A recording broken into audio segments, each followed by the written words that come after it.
All right. Hello, everybody. This is Nafio's SIG Automation call on March 22nd. So thank you all for coming. Looks like we got a pretty good crowd here. Let me display the agenda. I assume we have Stephen. I don't see him yet, but I'm sure he'll join momentarily. In the meantime, I wanted to introduce, all right, let me share the screen.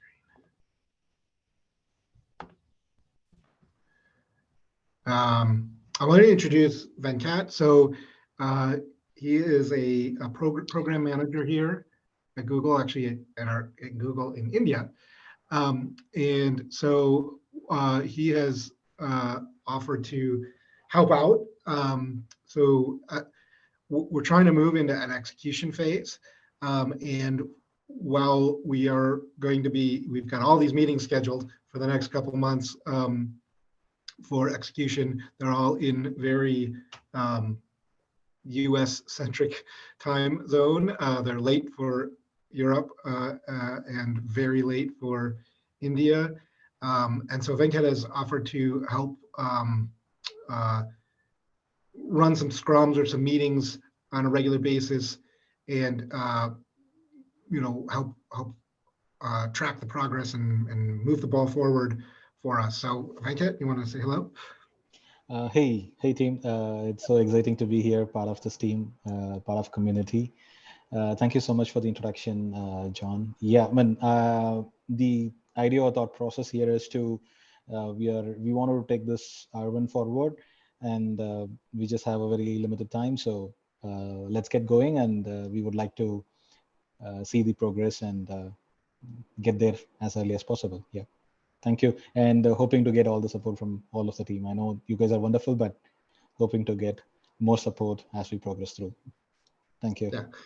So awesome. Thank you, Venkat. So along those lines, so Venkat, you've already joined Slack or? No, not yet, John. I will have to do that. Okay. So the idea would be, yeah, Venkat, maybe we'll create a channel on Slack for like, India friendly time zone, or I don't know what we want to call it, but, and that way folks who are from the other half of the world than I'm in can work with Venkat to set up a time that's convenient and, kind of build a scrum. Now we have two SIGs, there's SIG Automation and SIG Release that might have relevance for this. I don't know, you guys will all have to decide together whether you want one meeting or two meetings or how long and all that's, none of that. But we should, by the way, record all those meetings like we do these other ones. It's part of our culture of transparency and whatever. So, sure. Okay, awesome. So along those lines, what will you be talking about in those meetings as well as in these meetings? It's the execution plan. So I shared a document here, and it really it's very aggressive because we have very little time, and already folks have said, hey, too many milestones, which I think is probably true. But I would ask, we need to close on this really this week. Let's take a quick preview of it. Share this tab instead. All right, can you still hear me? Yes, John. Yeah, you. Okay, you didn't mute me when I switched which tab I'm showing. Okay. Yeah, no. We're going to present this on March 30th to the TSC, but honestly, we should have this closed way sooner than that. We should already be executing on it because there's just not that much time. In fact, the first milestone happens before then. It is 1 week from yesterday. And it's basically to have all the repositories set up, have PROW set up, have tooling set up. So obviously this is primarily falls on SIG Release, not on this SIG. Stephen was involved in writing this document, it's not just me. So hopefully, but I don't know if, I guess, yeah, Bala, you looked at this, right? So like other folks that are part of SIG Release need to look at this, see if this is remotely feasible. But the idea is just like, let's just really get the ball rolling. Yeah, anyway, my point is we don't need to review it here, but you see how aggressive it is. One other alternative would be to cut down the number of milestones. I put 5 in this option, maybe we go to 4. I don't want too much overhead for like doing quote releases. These aren't really releases like that anybody will be using. They're more just milestones or tags. But the point is we need to pace the delivery so that we know whether we're on track or not, and we need to order it. So I don't need to say, well, I'm happy to answer any questions about it right now, but also we can take that offline and do it in the document and give Stephen as much time as possible to talk through seed code.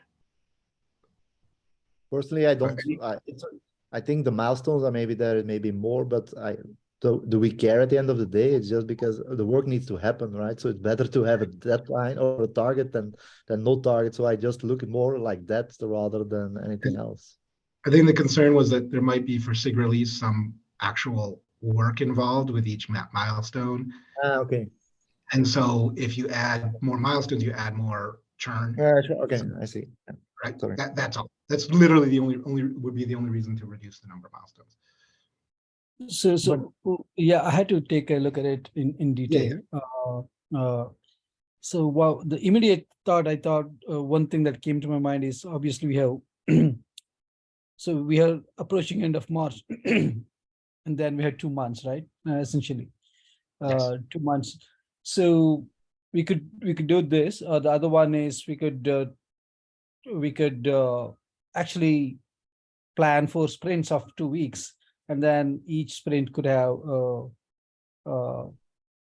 obviously we allocate work for each sprint, and then we take it that way. And basically, essentially, yeah, we It's could do kind that. of what it is. Like that's a good point. Like we could just say they're sprints. That might be better than putting names on them.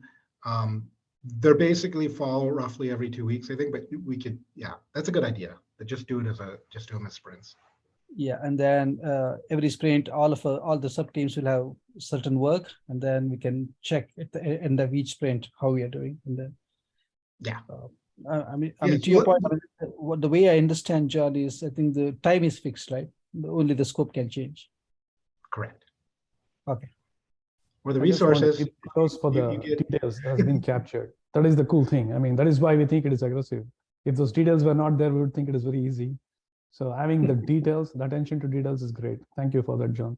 Because yeah, and I'm sure I missed 50 things. So specifically, like Stephen went in and put in a bunch of SIG release stuff. So there's a ton of stuff SIG release there, but there's probably more stuff that I missed. There's probably stuff from, yeah, I'm sure there's stuff I missed, right? Like this is, so if you notice anything, go ahead and add it.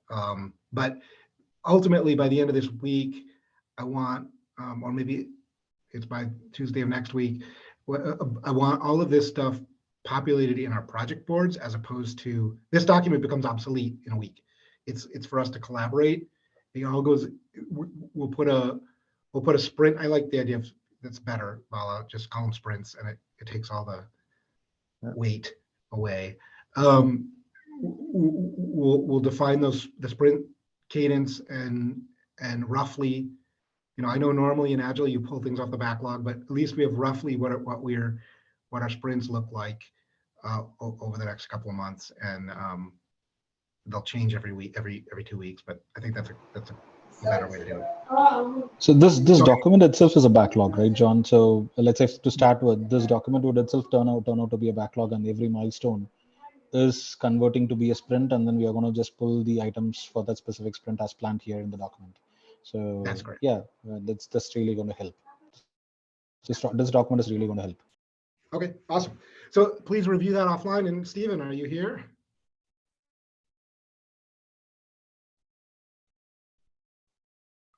Oh, wow. He probably didn't get the invite. I don't see him. I don't see him, no. No, he definitely knows when the meeting is, and he was planning on. I mean, I talked to him yesterday. He was going to be here, so I don't know. Hopefully, everything's okay. I haven't talked to him yet today. Oh wait, here there's a. Oh, he says he'll be 10 minutes late, which is 2 minutes ago. So he should be here any second. Yeah, so he should be here any second. Okay. Well, He's on Slack and I just ping him. okay, he should be here any second. He said he was going to be, he sent me a note. I'm Here he is. Hello.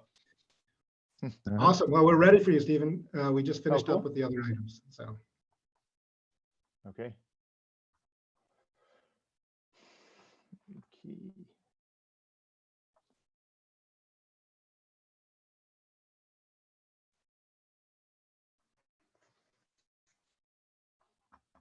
I have, yeah, I'm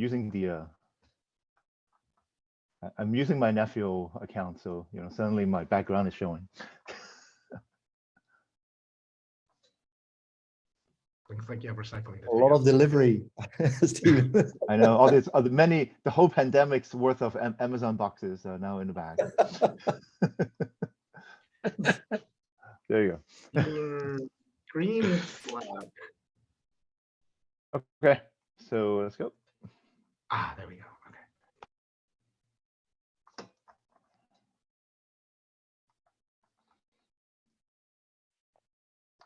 So on Sunday night, we open source a bunch of things from Google into Nuffield. And they are these 4 new repositories that we just created. Common lib is a bit of a misnomer. It's actually more like common types that are shared between the other 3 modules. And the other 3 modules are the Edge watchers, the NF deploy controllers, and the watcher agents. So you'll see them right now if you get into an FEO project. They're already on GitHub since Sunday night. What are they, actually? Hopefully this is clear. Where's my mouse? Can you make that bigger? It's pretty. Yeah, I'm trying to make this bigger. Yeah. That's a little better. Yeah. So currently, this is from Google product directly, and it is so we are kind of a guinea pig for Porch in a way. So we are the Porch usage that we do is actually predates ONE Summit. So when we built this, we focus a lot more on stability afterwards. So we didn't actually upgrade our Porch. When we built this, there's no package conditions, for example. The ONE Summit we use package conditions a lot. Right here we didn't. Because of this, we didn't have any like insertion points for controllers and things. So I didn't color it, but then so this block in the middle is the NF deploy controller. So that's one of the modules in the repo. This little block box over here, within this big box, is the Edge watcher, which actually just a library that is linked by the NF deploy controller. So any controllers or any software modules, any services could just be linked. Stephen, to if that I may, library. if I may interrupt you, if you don't mind, is there any way you could increase the size of this thing a little bit? Yeah, it's super tiny. It's really hard to see.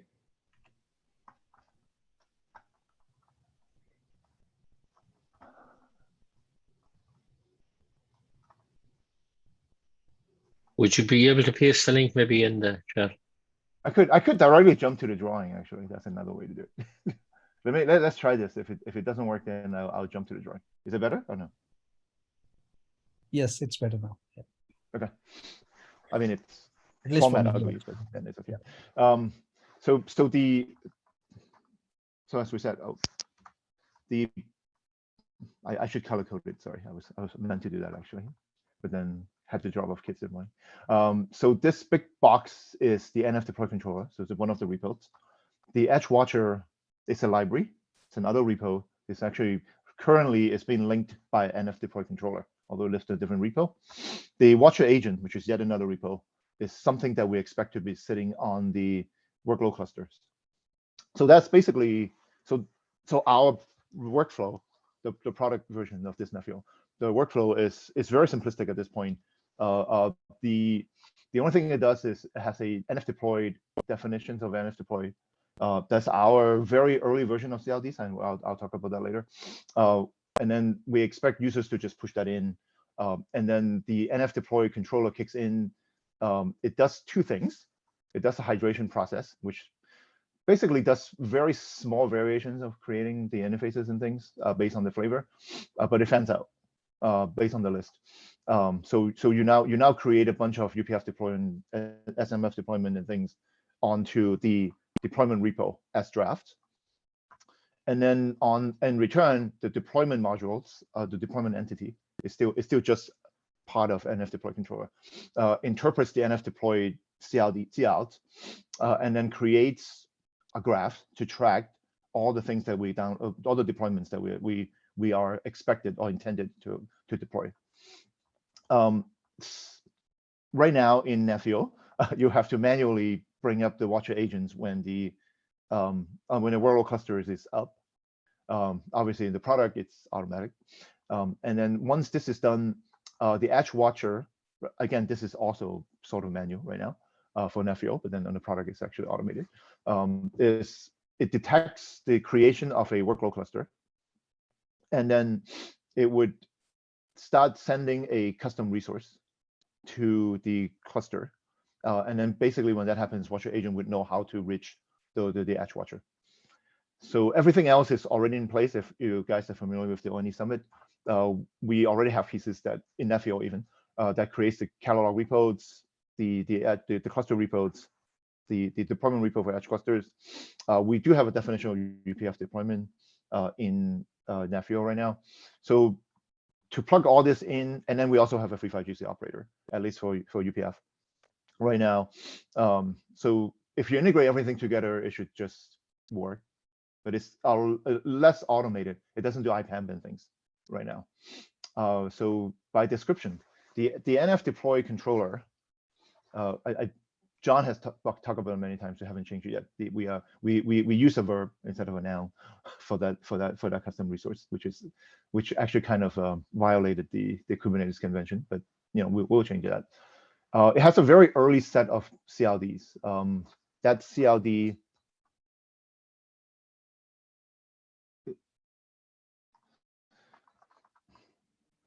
That CLD looks something like this.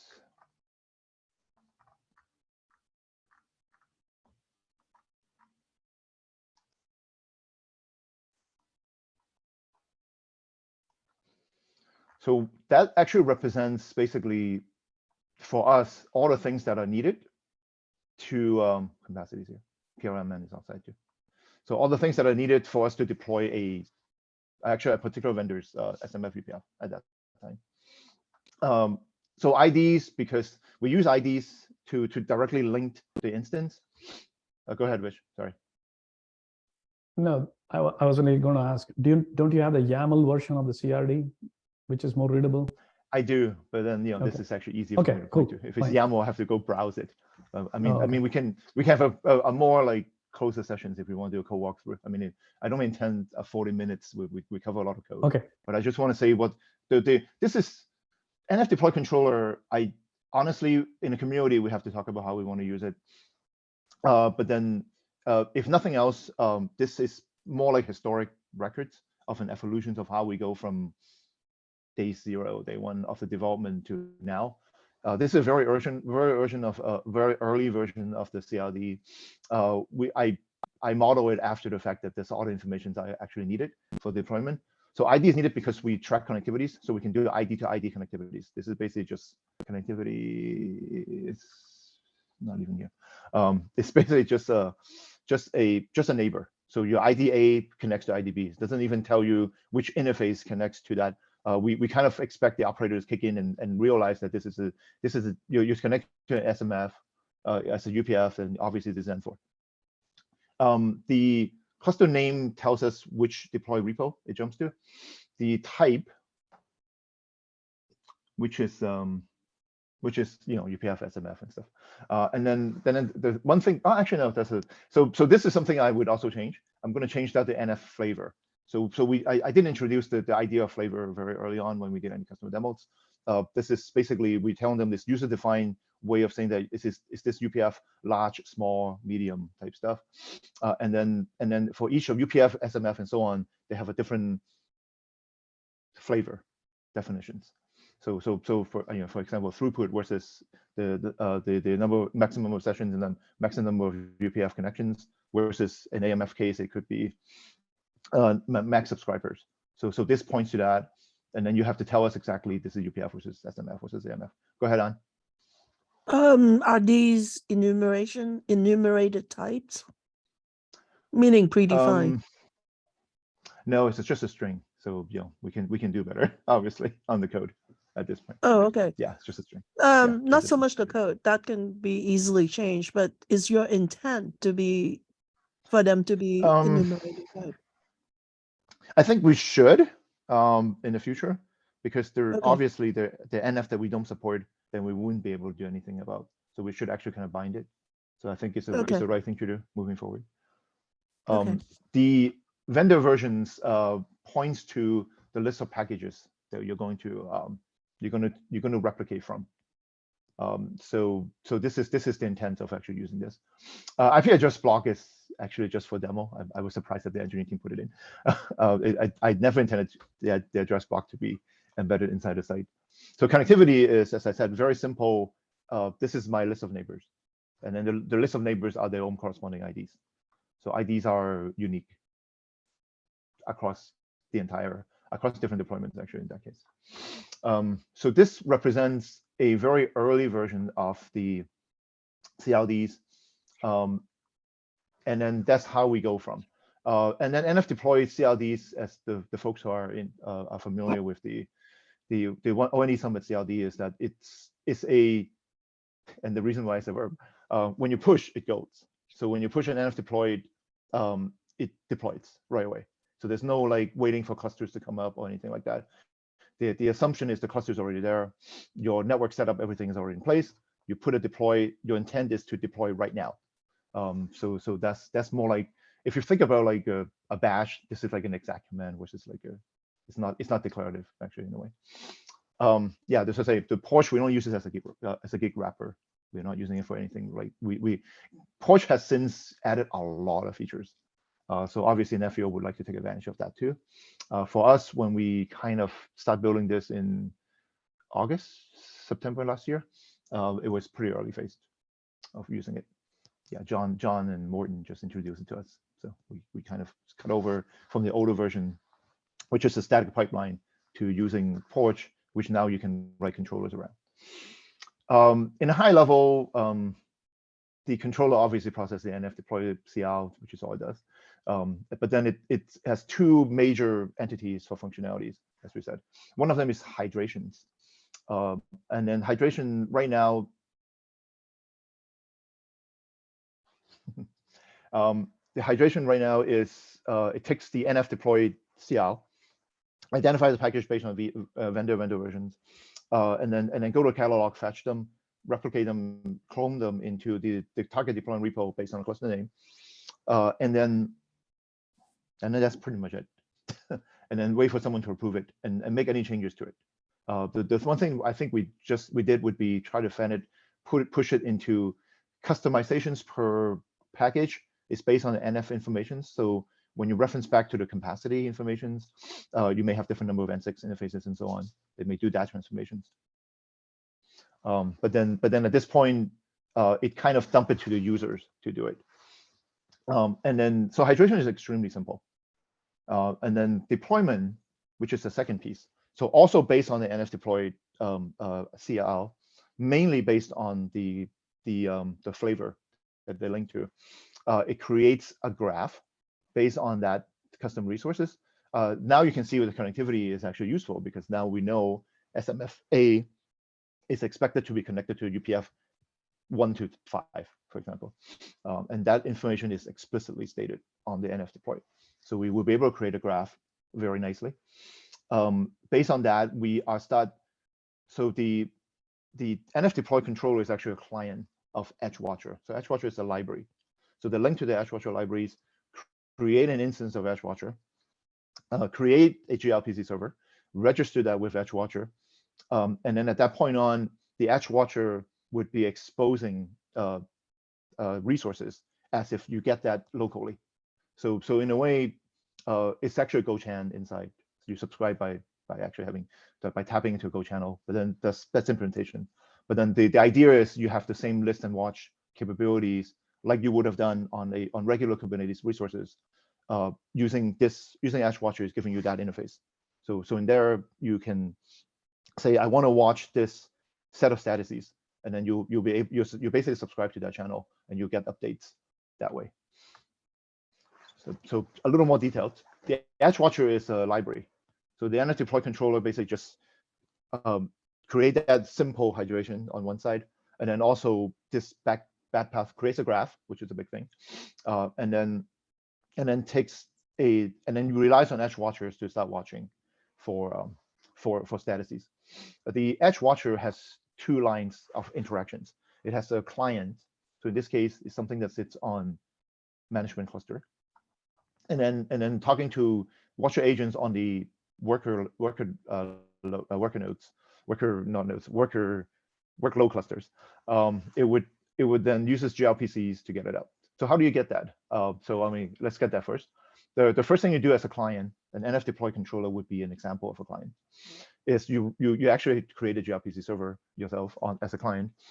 You register that with Edge Watcher instance. You create a new Edge Watcher, register your gRPC client. Internally, it creates a bunch of GoChans to send it to you. So for client perspective, we register GoFuncs for you to process the thing that you want to watch. So you're telling them that I have, from NF deployed in this case, I'm interested in all these little things that I have, and then for each of them we are creating channels to the Edge Watcher. So what the Edge Watcher does in turn would be something that we would like to do in the future for Nephew, but it already does it to a product today, is the Edge Watcher, once it starts running, has a way to detect that a workload cluster is up. So on the product, we can do it. In Nephew, we don't have a way to do that yet. So this needs to be done manually. So that's another thing we have to actually patch up. And then once the Edge cluster, if any workload cluster is up and then detected, that's another thing that isn't in Nephew.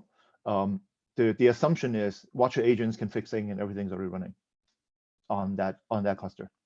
So that's an assumption because we have product related software module to do that, which is very Google Cloud specific. Nephew, and then going into SIG 3, we'll probably have to build something similar, just to kind of start simulating effects, or we trigger the Edge Watchers by sending them a CL, which is either one of those is fine. But then once you see that, go ahead, Simone. No, Simon. Yeah, sorry, a question from my side. So basically, Edge Watcher at the moment is like a GKE only thing that basically just. Oh no, so it does. It's actually even a little worse than that. We build this on a so-called GDCE product. So the detection of a cluster that would come up, it's a module that we did not open source, and B, it kind of only works with the Edge Watcher. Simon asked about Edge Watcher specifically. Edge Watcher is generic. Oh no, so that can run in any controllers. That's just a regular Go what library. Stephen is saying is that the infrastructure provisioning, the product has infrastructure provisioning. We can provision clusters, and those clusters contain config sync and contain all the pieces that we need. Yeah. That's not something that's very specific to the Google product, because it's like. Yeah. So I mean, to take it a step further, the code assumes that when you tell me, however way you tell me me being Edge Watcher, that a workload cluster is now up, immediately the Edge Watcher assumes that config sync and Watcher agents are already running. They're not responsible for those things. Config sync particularly, because the next thing it does is it creates a custom resource, which just tells you these are the resources that you're supposed to monitor on the workload clusters, and this is my IP address and port numbers that you can reach me. So that custom resource get pushed through config sync to the workload cluster. So all those assumptions we blindly made on the product, we'll probably have to patch up on FEO to do something similar, or we have to change Edge Watchers to be a little smarter to detect this. Well, that would still work, I think, right, as long as we can map. So we can push, if we make it instead of like config sync and push it down directly, but then we don't have a way to push it down directly. That's why we have to use config sync, right? We just write it into deployment repo. So there's a Porsche client in EdgeWatcher also. So just write it to deployment repo. Because there's Right. no kube control path, right? For us to get to the Yeah, exactly. the Yeah, workload I might do that a little Yeah. differently, but we can, I think we'll as we There's something we digest- have to do. Yeah, I list a bunch of things that we have to do to make it workable for Nepio. This is definitely one of those. Okay. Anyway, so there's a lot of hands. Sorry, before it goes Okay, too far deep technical on it, but basically what I understand from it though is it does have a way to detect once new clusters have become available. Yes, it's only for one, but this is the intention, right? The intention is it would be able to see, and this then I guess is interesting for everyone else in this call who's looking to bring it into other infrastructure providers, that we kind of have this. But okay, so it's good to know where it stands, and then we will figure out what the extension will be. As we evolve the seed code in. So obviously from now on we're doing all developments in public, in open. And then as we do this, we would like infrastructure provider for sure to come in and start telling us, hey, there's other infrastructure hook points that needs to be happening on here, and then we can build it as we go.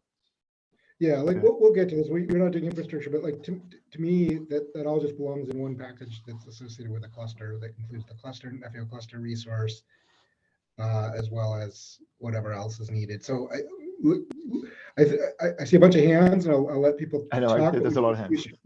We should probably, there's going to be a lot of evolution of this. This is really a seed, not a plant. So let me see, going from left to right or right to left. Who's first? I think Anna's first. Anna's first, I think. Anna's first, okay. And then you next, I guess, Wim, and then Bala, and then Dimitrios, and then Bala. Okay, go ahead, Anna. Really quickly, one possibility is the edge cluster. I mean, this is VMware Virtual Cloud Foundation and Cisco NSO. When the edge cluster come up, it registers itself with a service, a discovery service or discovery repository, and then the edge watcher can query that, right? Yeah. So again, on different infrastructure, we can have different plugins or something like that to make it work. We can evolve it as we go. So this is this code would be very much would be drastically changed. Go ahead. So Anne, that's what I think in the earlier documents, like the Nepio components one or something, I talk about something called a control. Like so we can have a controller that runs in Nepio that monitors any cluster registry or cloud provider API and populates Nepio with the clusters it finds in there, and then they become available for any Nepio controllers to use.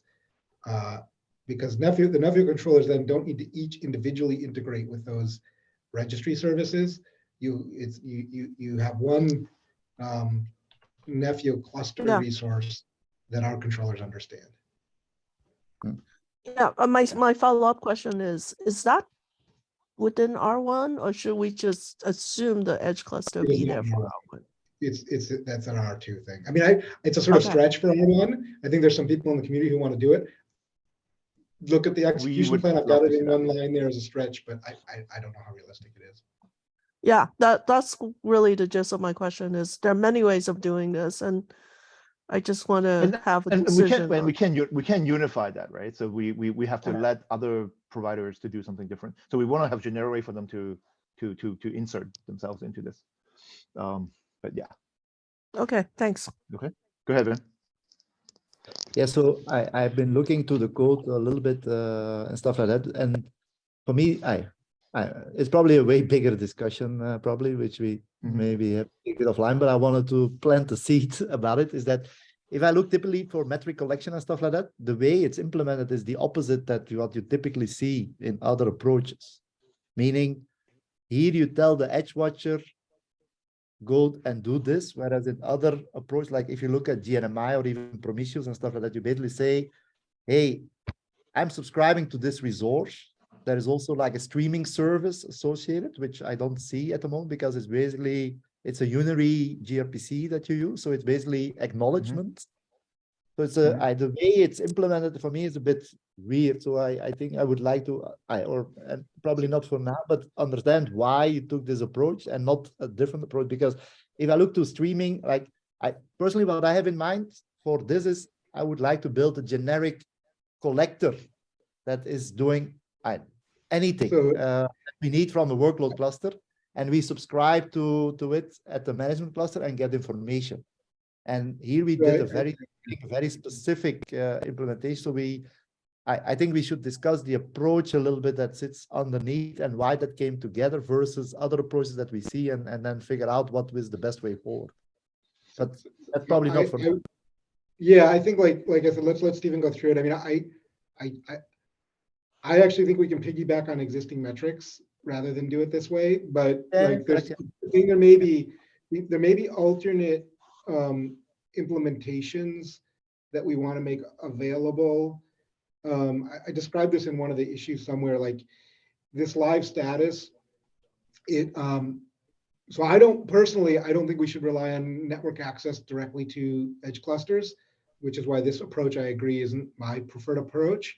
But there may be, this may have a lower latency response than, say, piggybacking on a metrics pipeline, which may not have as well guaranteed delivery, may have an aggregation or streaming cycle that's slower.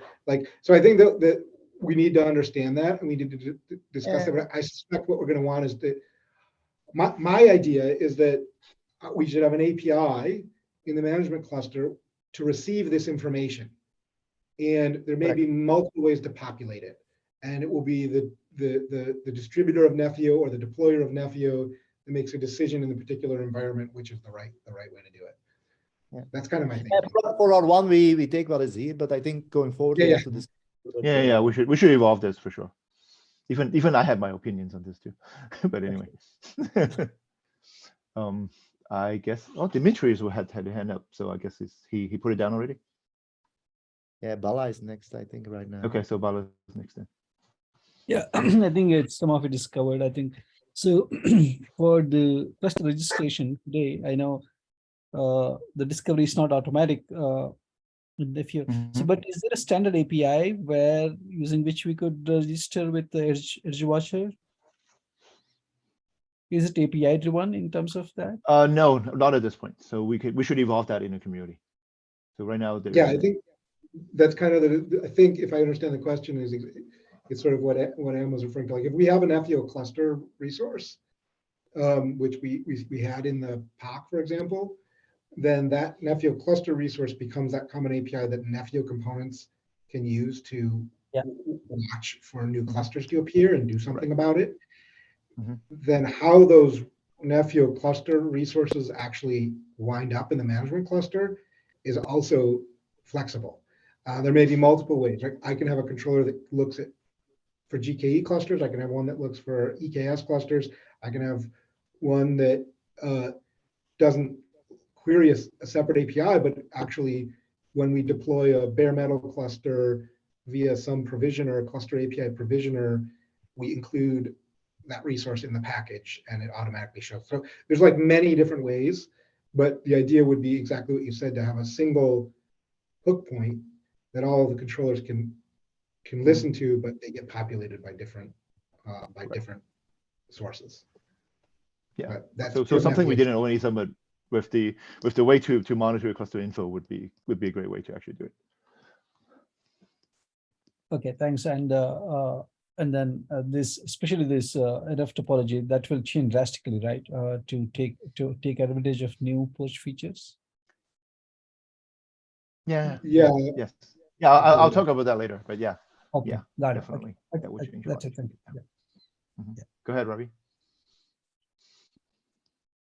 Yeah, I missed the point which on what makes this Google Cloud only. Is it the CRs that? No, so a couple of things, right? So this is the Edge Watcher today. Just a second. The way that it would detect a new cluster is created is very specific to our particular Edge cluster. But how does it? What? But right. So that's not part of the seed. I think the point is the Google Cloud, correct me if I'm wrong, Stephen, but as I understand it, the Google Cloud specific pieces, we didn't bother seeding because we don't think they're the right. We didn't see it. So it's it's a status off of a cluster creation CLD. But then so they're sort of like reading that. That's why it's not even. It's actually another open source. That's why today. That's why I said that. I said that on the Monday meeting. Is as of now, it's not working. I mean, the pot's up and everything, but it's not running what you expected. So this is something we have to evolve in the community. But yeah, so it is specific right now. So it's looking for a particular status. But it's not. It's the hook point specific. It's not. The code itself is not specific. Like The code is generic, yeah. The Edge Watcher runs anywhere. Take that out, and then it does exactly exposing APIs, exposing resources to client using gRPC to collect things, or have a server sitting there waiting for people to push them stuff. It's basically there. All those things would just work generically on FU. Okay, and also probably this is a little bit broader question. I mean, going from the current set of CRs that's been kind of implemented to what is kind of what is kind of the ones that we'll be implementing for our one. Is it just a change in the data structures, keeping the logic what is there in the current code? How much delta is it moving from this? That's a good question, and yeah, so the informations that I need are in there, in Vim's things, but then they're very different ways of parsing. And obviously, if you follow through some of the SIG2 discussions on package management and package specializations, the workflow changes quite a bit. It may actually be kicked in with a package, and then a lot of things are kind of automated from that point on, from different functions. So I think where within the pipeline when the information kicks in, so that you can start monitoring, is something that is going to be very interesting moving forward to know. It's not as explicit as when we built this more primitive version, obviously, but the information will be there. Yeah, it's scattered all over the place now with the new CLDs. Okay, I was just because also, we have the. It's also not as clear as like nf deploy, things go, and then from that point on, I know all the information. I can build a graph. Now it's like a package goes in, some event triggers it, and then package variant controller kicks in and do things. And sometimes after maybe some specialization needs to happen before we actually can resolve down to certain things. So those, where within the pipeline can we get enough information to start monitoring? In practice, you don't really need to start monitoring until a deployment actually happens on a deploy repo. I mean, we can wait as late as possible too. But then it's an interesting discussion moving forward for sure. Yeah, this seems to be an orthogonal piece. I was talking about the other pieces that we have a similar kind of controllers for the one summit, and then and this code, and where do those intersect? So do we have an idea of that right now, or is it all TBD kind of at this point? I think a number of the pieces get the architecture has changed a little bit. Like Stephen was saying, a lot of this was some of these pieces were built on older versions of the platform. And so we have more capabilities now that we can take advantage. Sort of like how we're deprecating package deployment controller from the POC because we don't need it anymore. We can replace it with these other things. But there may be pieces of code that move out of this and into a function, or move out of this and we have talked about in the package management subproject specifically, which is the area that you're talking about, is do we want to create a high level controller? So Tal is on vacation, so I feel a responsibility to channel him and say he doesn't think we should leave that to other orchestrators. Of course, it's something I've always been interested in. To me, I think it's an interesting piece of functionality. I suspect for R1, we may not, just because of the dramatic time constraints. And so we may take some of the NF topology pieces and use them to help us bootstrap packages. It could be. We talked about that, right? It could be a simple sample SO, thin SO right. to drive stuff. Or it can be a simple example of how you might, or how an external SO might drive Nafio. or how you might start to integrate some of that functionality into Nepio, but it won't be necessarily a core part of the delivery. But it's not clear yet. Honestly, it's just not clear yet. Yeah, we'll go. We'll evolve as we go. So Sure. Okay. Thank you. all good. Mhm. Okay, go ahead, An. Really quickly, Stephen, can you go back to the diagram, the first one Which one? The old one? with the flow, so to speak? Yeah. So I mean, it's covering the title right now, but this is for R1, right? At least the C code part This for is R1. what the C code does today. This is what the C code does today. Yeah, but- So there's another one coming up that would be talking about what would propose, what I would propose, we would propose. Oh, as okay, okay. as I'll an wait for R1 that then. evolution. Yeah. Okay. Yeah. Thank you. Go ahead, Eric. Yes, just a question for clarification. So, as far as I understand, I believe that we want also to be able to deploy a cluster using some CR, specific CRD for that. So in such case, I don't see how your Edge Watcher component will, let's say, will coexist with another, let's say, infra controller that will deploy the cluster. That's something I'm a bit confused. A cluster So- deployment. Yeah. So actually, that's actually already how it works today in the product version, right? We have something called Kubernetes config connector that provisions clusters and other resources in Google Cloud based on KRM resources. Okay. And when Stephen was saying that it's Google Cloud dependent right now, that's because it monitors the status of that resource that says the cluster's been created Right. before it starts doing its thing. Similarly, what we would do is to make that generic is rather than monitoring the KCC resource directly, we create another resource called a Nepio cluster resource. A Nepio cluster resource doesn't contain information for provisioning clusters. It just contains information for us to know that the cluster exists and potentially. It's more like a discover cluster is there. This is an information here. Yeah, and then whatever we use, Eric, for provisioning clusters, whether it's Crossplane or AWS CDK or it's KCC for GCP or something for AKS, they have something. So whatever we use for that, the hook point becomes that process Write that resource. needs to create that special resource for Nepio. And so whether we do that with a separate discovery agent that monitors those APIs, or whether we do that as part of the provisioning process by creating it directly in the Nepio thing, or if we're using packages to do that, like there's many different ways we could do that. As long as we create that, then all the rest of the things can fall into place. Does that make it clearer? Yeah, okay, thank you. Yeah. Thank you. Cash? Yeah, hi.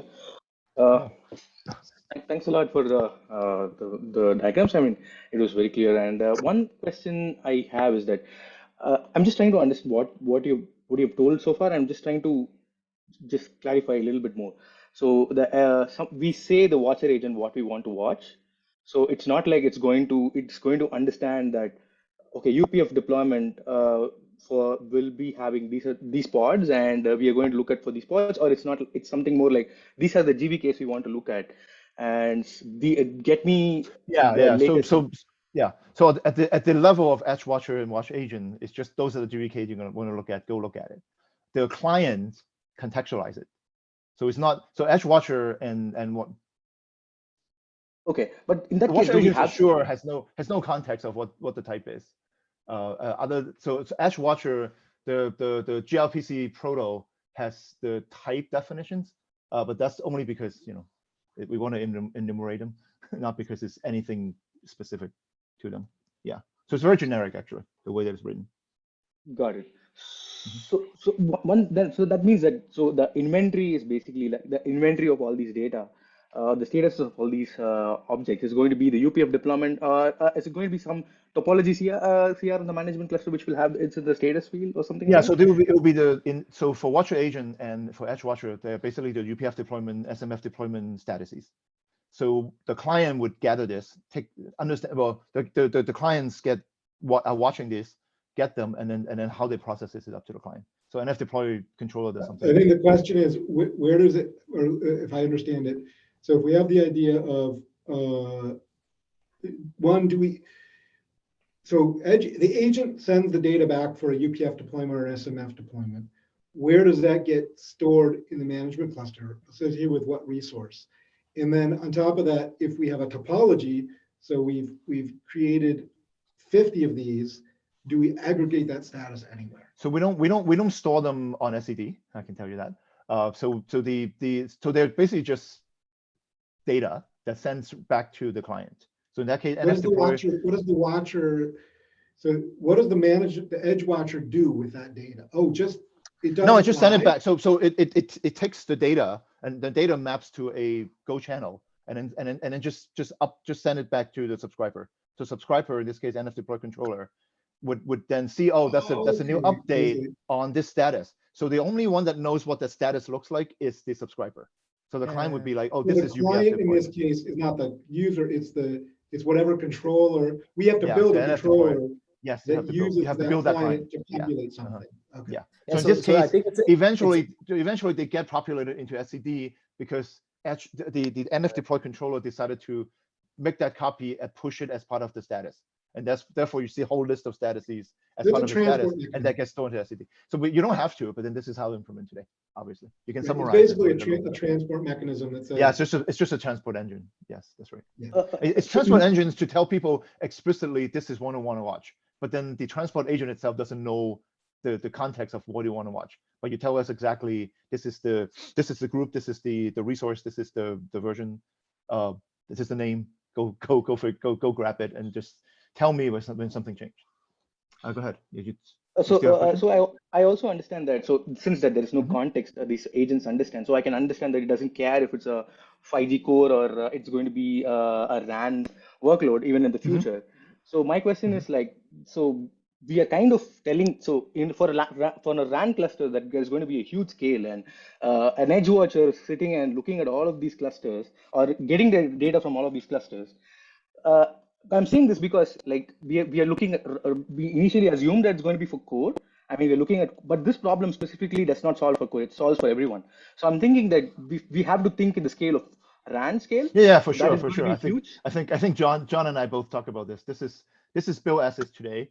And then we are going to see how we can make it scale better. And it could be a different mechanisms. Yeah, yeah, exactly. I tend to agree, Akash. I'm not sure that this will hold up at that level of scale. The engineers who built it assure me it will, but I'm highly skeptical. I also don't like the central, it's kind of violation of NFShell principle to have the central querying as opposed to the distributed. We have distributed actuation, but I would argue that we need also distributed status gathering. So I'm a little skeptical. I mean, it's good code, it works, and we can use it where it is right now, but we may need a different solution. My thinking was just piggyback on an existing metrics pipeline that's there. Now you might have higher latency in that. You might have lower reliability. You may not get delivery, but on the other hand, it's a pipeline that's already sitting there spewing data back at some server somewhere.